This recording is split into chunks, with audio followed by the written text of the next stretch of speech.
This project started 3 years ago and it is finally done. Well, the first stage is done. So, let me show you what it is.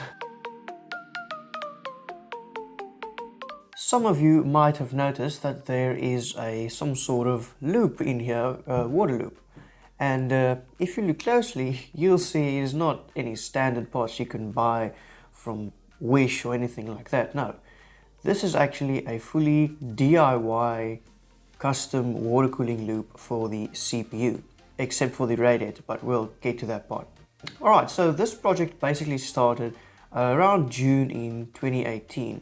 So one day I had this crazy idea, well, if I don't have the money to buy water cooling parts, I'll just start making my own. So that is what I did. And I came up with this design right here. So this was basically an Intel 775, just a stock heatsink with the Intel cooler on. And what I basically decided was, well, there it's a solid, basically a core, so it's basically like a cylinder, and that touches the CPU directly. And then I decided, well, I'm gonna cut off all the fins as I did here. I'll show up a close-up shot. So I cut off all the fins from it just so that it was in my way, and then I drilled 2 holes that connected basically on the inside of this water block. So the way this works is actually very simple, and it works basically like any other water block. So water flows in on one side and then it flows through the block and out the other side. Now this block doesn't have any fins on the inside as I didn't have the proper equipment. I literally had a drill that I used to make this, and then I just took some tubing and just some fittings. Now these fittings are actually just like water garden fittings. I think that's the best way I can describe it. And the size of this is, if I remember correctly, around 8 millimeters. So sorry for you other guys who use inches. And then I basically just use some tubing over it, and this isn't even zipped out or anything, it's literally like friction mounted. So this black tubing you see here, this is actually from some of the car part. So this was just lying around in our garage, so I used that. And then these tubes, the clear ones, I actually bought that, and that is 12mm tubes if I remember correctly. And then they just fit over the black tubes. So the black tubes are basically just like intermediate ones, and they provide a little bit of flexibility, especially here where the joints are, so I can move this tube around without breaking anything off or something like that. So let me tell you actually why this project took so long. So back when I first made this block, I'm actually going to show a picture right here on screen now. And this is how it started out. It was an old 775 motherboard. I can't even remember what CPU. I think it was some kind of dual core CPU. And basically I had a submersible pump, just one that also from like a garden, like a fountain or something. And I used that to circulate the water through the block and then through my own radiator. But yeah, I'll talk about that in a minute. And then back again to the reservoir. And as far as I could tell, this block did cool. My reason for this is the water got warmer, so obviously the block had to transfer some heat to the water. And yeah, my own radiator that I tried to build, well, this is the only photo I have of it left. Well, what I tried to do is basically take heat sinks from old computers. I actually had 3 matching ones, so I linked them end to end. And then I enclosed it all with like just some plastic panels and glued everything together, like literally tubes and tubes of glue. And I pumped the water through it, and then I had another heatsink that was attached to the bottom of that with some thermal paste in between, and then I blew air through that heatsink. Now this didn't work quite as well as I'd hoped, but I didn't think it would work, but I still tried it anyway. So yeah, I ended up buying an aluminum radiator off, I think it was back then from Banggood or one of those sites. It was like 300 Rand, and not dollars, 300 Rand. So in dollars it was I don't know, I can't do quick maths now. But anyway, so I bought that, and it is an aluminum one because this block is actually also aluminum. So yeah, that's why I did that, because otherwise it's going to be some crazy corrosion. Although I wouldn't recommend you running this setup 24/7.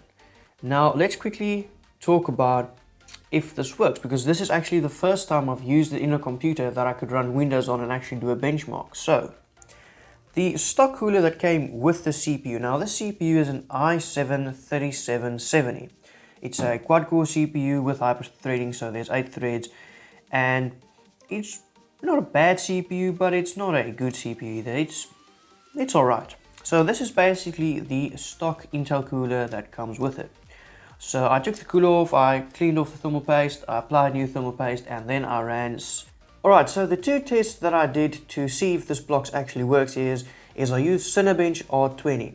Now I basically locked the CPU, the frequency, I locked that in so that there wouldn't be any fluctuation.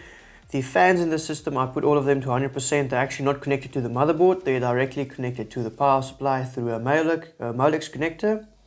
So I have two 140mm fans in the front, they are spinning at full speed, and then I have two 120mm fans in the top, also spinning full speed, just to just move the air constantly through. And I used this for both testing with the stock heatsink as well as for the custom water cooling DIY block. And the results were actually quite surprising. So with the stock cooler, with just a single Cinebench R20 run, so just doing one render, the temperatures were around 74 degrees, and it would now then spike up to 75.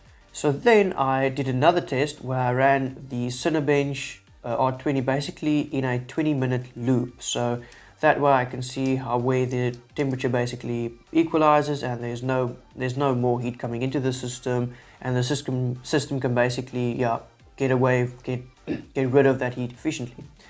And then after that 20-minute run, the stock cooler had an average about 75, and it would now again spike up to 76, which is it's basically the same as the single run. So this little cooler isn't the best. It's a little small cooler, but it's not the best, and this fan can get quite noisy. So now let's see how my water block did. Now going into these tests, I wasn't expecting a lot. I mean, this is basically just a stock Intel cooler that I cut the fins off, drilled 2 holes in it, and I'm pumping water through it. So I really wasn't expecting a lot. I was just hoping that it wouldn't thermal throttle, and then I actually started the test. So when idling, the stock cooler gave you around 33, 34 degrees. This cooler gives you around 25, 26, 27, around there. So basically 26 degrees. So I was really surprised about that. Well, obviously there's water going through it, and this was before any of the testing. So I was really surprised by this. That's almost a 10-degree drop. Then I did a single run of Cinebench R20, and the max temperature that the CPU reached was 61. Now that is like a 13-14 degree drop with the one Cinebench run from the stock cooler. And again, the fans were just running full speed, so the noise was actually lower because you didn't have the whining of this fan, of the stock Intel cooler fan. And then it was, okay, let's see what the idle temps drop down to after the run.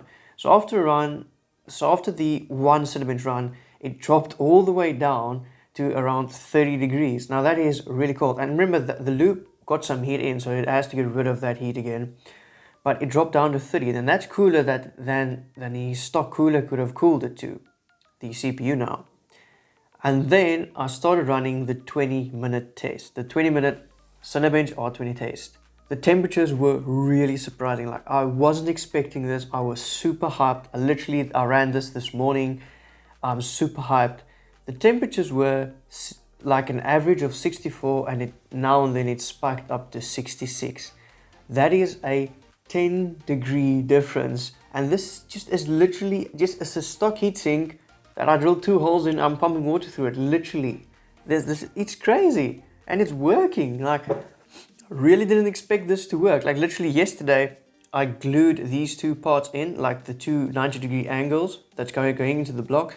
I glued that in yesterday because from all of this time just sitting in my cupboard, it came loose and the glue was all like, it didn't work anymore. So I put on new glue, and it doesn't leak. Like, any part of this loop, it doesn't leak anywhere, and it isn't even that noisy. Like, you can hear the pump somewhat, but the 4 fans in the system just overpowers that completely. Alright, so that is basically it. I mean, this is so janky. I mean, the mounts of this, I literally have like some toy, it's called Meccano, and I literally took the bolts and nuts from that.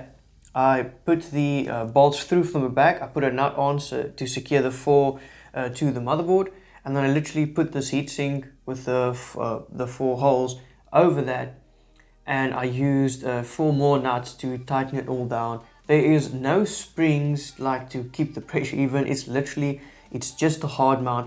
I didn't even check the contact between the block and the CPU. Like literally, I put this on, I just tightened it all the way down as far as it would go, all 4 of the screws of it in a cross pattern, and I connected the tubes, checked that it didn't leak, and I ran the test. And also I have to mention that the room was a little bit hotter when I ran it with the water loop than compared to the stock cooler. So it might even be a little bit better performing if the room temperature was the same. But besides that, I mean, just look at the loop. My reservoir is literally like some other, like a cool drink bottle, a 500, I don't even think that's 500 ml, I think that's like 300 ml or something. And then I have this cheap ass radiator I got from Banggood. And I have this pump, I bought this from Takealot, that's just our local store. It's like Amazon for America or something like that. I literally bought this pump, I connected it through a Molex connector, and it's literally just pumping water through.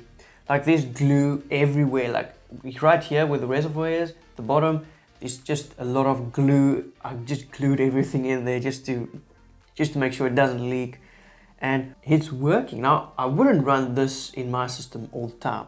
This isn't my computer.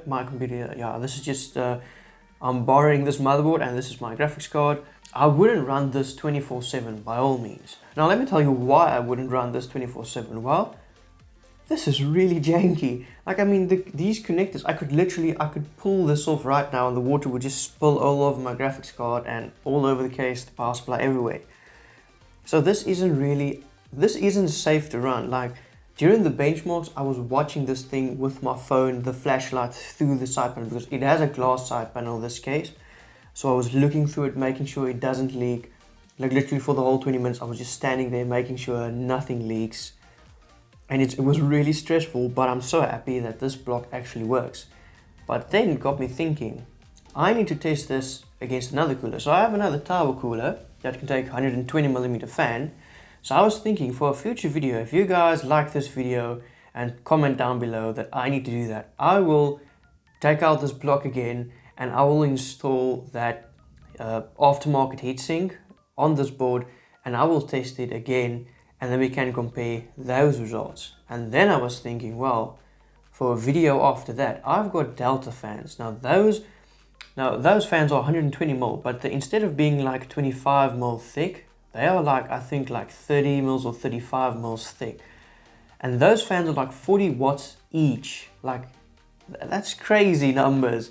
So I was thinking, I can put 2 of those Delta fans on this radiator, and then we will see some cooling. So down in the comments, comment what I should do. If you have any thoughts, any suggestions what I should do with this loop, please comment it down below, and remember to like the video and subscribe for more, because I don't think you want to miss when I do some more stuff with this loop. So if you want to see anything I do, tests that I do, just some crazy stuff, leave it down in the comments below, and I'll definitely see you in the next video. But until then guys, bye bye.